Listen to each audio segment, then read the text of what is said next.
অনেক দূরে পাহাড় আর নদীর মাঝখানে ছিল এক ছোট্ট গ্রাম, নাম তার চাঁদপুরি। সেই গ্রামে থাকতেন এক বুড়ে মা। তার মাথার চুল ছিল রূপার মতো সাদা, আর মুখে সব সময় শান্ত হাসি।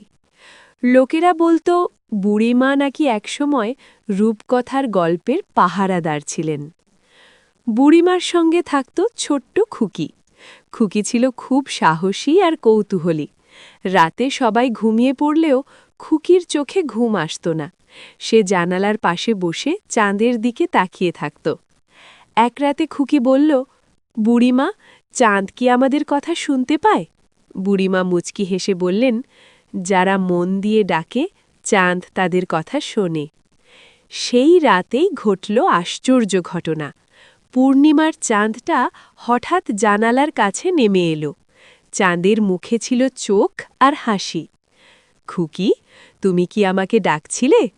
খুকি ভয়ে না পেয়ে উচ্ছ্বসিত হয়ে বলল, হ্যাঁ, আমি জানতে চাই রূপকথা কি সত্যি? চাঁদ বলল, চলো তোমাদের দেখাই। চাঁদের আলোয় বুড়িমা আর খুকি হালকা হয়ে গেল, যেন তারা আলো দিয়ে তৈরি। মুহূর্তের মধ্যেই তারা পৌঁছে গেল এক রূপকথার রাজ্যে। সেখানে আকাশ ছিল বেগুনি, নদী ছিল চকচকে কাঁচের মতো, আর গাছগুলো ফিসফিস করে কথা বলত। হঠাৎ এক দুঃখী রাজকন্যা তাদের সামনে এলো। সে বলল, আমাদের রাজ্যের হাসি হারিয়ে গেছে, সবাই কেবল কাঁদে। বুড়িমা বুঝে গেলেন, এই রাজ্যে আনন্দ ফিরিয়ে আনতে হবে।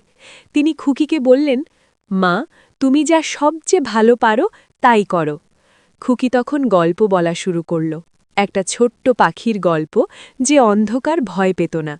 গল্প শুনতে শুনতে রাজ্যের মানুষদের চোখে আলো ফুটে উঠল, গাছগুলো নেচে উঠল, নদী খিলখিল করে হাসল। কিন্তু হঠাৎ কালো কুয়াশা নেমে এলো। সে ছিল দুঃখের ছায়া। সে বলল, আমি আনন্দ সহ্য করতে পারি না। খুকি একটু ভয় পেল, কিন্তু বুড়িমা তার হাত ধরলেন। দুঃখ তো জীবনের অংশ, বুড়িমা শান্ত কণ্ঠে বললেন। তখন খুকি এগিয়ে গিয়ে ছায়াটাকে বলল, তুমিও গল্প শোনো। ছায়া প্রথমে চুপ থাকল, তারপর ধীরে ধীরে ছোট হয়ে গেল। কুয়াশা মিলিয়ে গিয়ে দেখা গেল সে আসলে একা আর অবহেলিত। রাজ্য আবার আলোয় ভরে গেল। রাজকন্যা খুশি হয়ে বলল, তোমরা চাইলে এখানে থাকতে পারো। খুকি বুড়িমার দিকে তাকালো।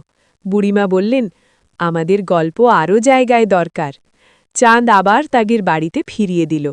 সব যেন স্বপ্নের মতো, কিন্তু জানালার পাশে পড়েছিল একটা রূপালী পালক, প্রমাণ যে সব কিছু সত্যি ছিল। খুকি ঘুমানোর আগে বলল, বুড়িমা, আমরা আবার যাব তো?